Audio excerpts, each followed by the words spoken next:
Hammaga assalomu alaykum.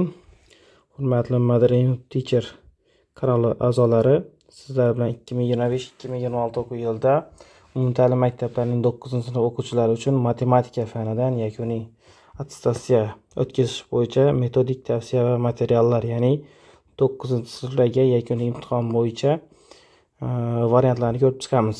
Savol topshiriqlarni bu yerda baholash mezonlari aytilgan, qaysi mavzularga aytilgan va qaysi kitoblardan foydalanganligi ko'rsatilgan. Demak, birinchi misollar bu hisoblashga oid mashqlar hisoblanadi.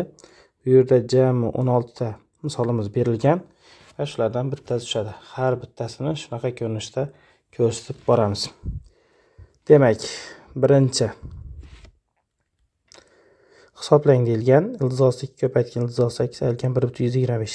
Ikkitasini bitta ildizni ichiga kirgizib yozadigan bo'lsak, 2 ko'paytirilgan 8 ayrilgan 1/125. 8 2 16 ayrilgan 1/125. 16 dan 4 hosil bo'ladi. 4 ayrilgan 1/125. Shunda bizning javob bu yerda 2/175 hosil bo'ladi. Keyingi hisoblang bu ham. Ikkitasini bir ildizni ichiga yozishimiz mumkin. 200 taqsim 2 ayrilgan 0.2. 200 ni 2 ga bo'lamiz. 100 ayrilgan 0.2. 100 dan ildiz 10 chiqadi. 10 ayrilgan 0.2. To'g'ri javob 9.8 ga teng. Keyingi 3-chi misol hisoblang deyilgan ekan. Bu yerda ham ikkitasini bitta ildizga kirgizib yozadigan bo'lsak, 0.1036 ko'paytirilgan 10 hosil bo'ladi. 2/1 ayrilgan, ikkitasini ko'paytsak 0.136 hosil bo'ladi. 2/1 ayrilgan ildiz chiqaradigan bo'lsak 0.6, ikkitasini ayirsak 1.5 hosil bo'ladi. Keyingi 4-chi misol ham hisoblang. Demak, ildiz 49 dan 7 ayrilgan 0.5. Demak, bu yerda asoslari bir xil, o'rtasi bo'lish darajalari ayriladi. 5 dan 3 ni ayiradigan bo'lsak 2 hosil bo'ladi. 7 ayrilgan 0.5 ning kvadrati 0.125. Ayirsak 6.175 hosil bo'ladi. Keyingi 5-chi misol ham hisoblang deyilgan ekan. Bu yerda ham sharti bir xil. Ikkitasini bitta ildizni ichiga yozadigan bo'lsak 5.145. 3 ni 12 ga ko'paytirsak 36 ayrilgan 5.145. Ayirsak 6 ayrilgan 5.145. Demak, ayiradigan bo'lsak bu yerda 0.155 hosil bo'ladi. 6-chi misol hisoblang. Ikkitasini bitta ildizni ichiga yozadigan bo'lsak 800 taqsim 2 qo'shilgan ildiz 9 dan 3 hosil bo'ladi. Demak, bo'lsak 400 qo'shilgan 3, 400 dan 20 qo'shilgan 3 teng 23 bo'ladi javob. Keyingi 7-chi misol hisoblang. Bu yerda ham 3/2 ayrilgan, ikkitasini bitta ildizni ichiga yozadigan bo'lsak 0.9 bo'lingan 10. 3/2 ayrilgan, ikkitasini bo'lsak 0.109. 3/2 ayrilgan 0.109 dan ildiz chiqarsak 0.3 hosil bo'ladi. Ayirsak 2/9. 8-chi misol hisoblang. Ildiz 64 dan 8 ayrilgan 0.1 ning bu yerda ham 8 mana bu 6 ayiradigan bo'lsa 2 hosil bo'ladi. 8 ayrilgan 0.1 ning kvadrati 0.101.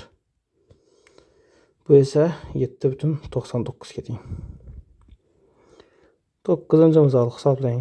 Ikkitasini bir ildizni ichiga yozadigan bo'lsak 2 ko'paytirilgan 50 ayrilgan 7.125. 100 ayrilgan 7.125. 10 ayrilgan 7.125. Demak, bu yerda 2.175 hosil bo'ladi. 10-chi misol hisoblangan ekan bu ham.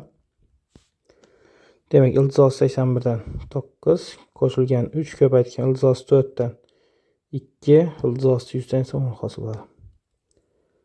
9 qo'shilgan 6 mahrajda 10 15 taqsim 10 hosil bo'ladi. Demak, to'g'ri javob 1,5 ga teng. 11-misol hisoblang. 4,3 ayrilgan bu yerda ikkitasini bitta ildizda hosil qiladigan bo'lsak, 4,3 ayrilgan,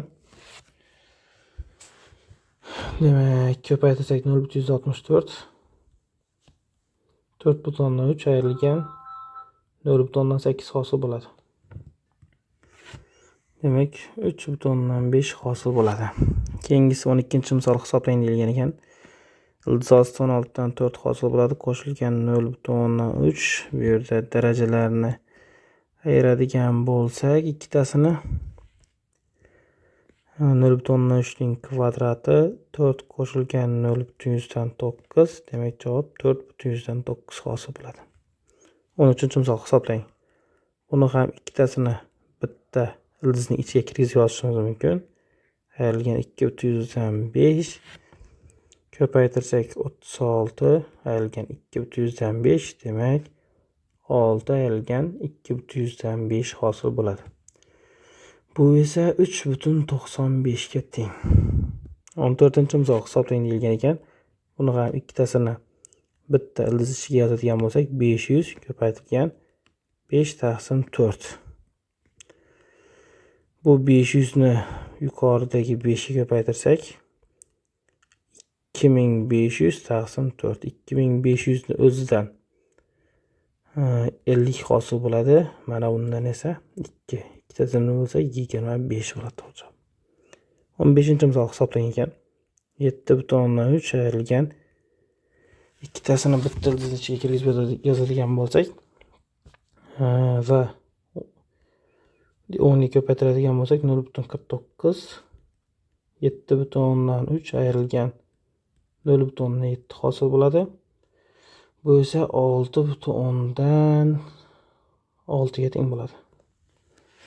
16-misol hisoblang. Ikkitasini bitta ildiz ichiga kirgizib yozadigan bo'lsak, ildizosi 81 ayrilgan 0,5 ning birinchisi bo'ladi.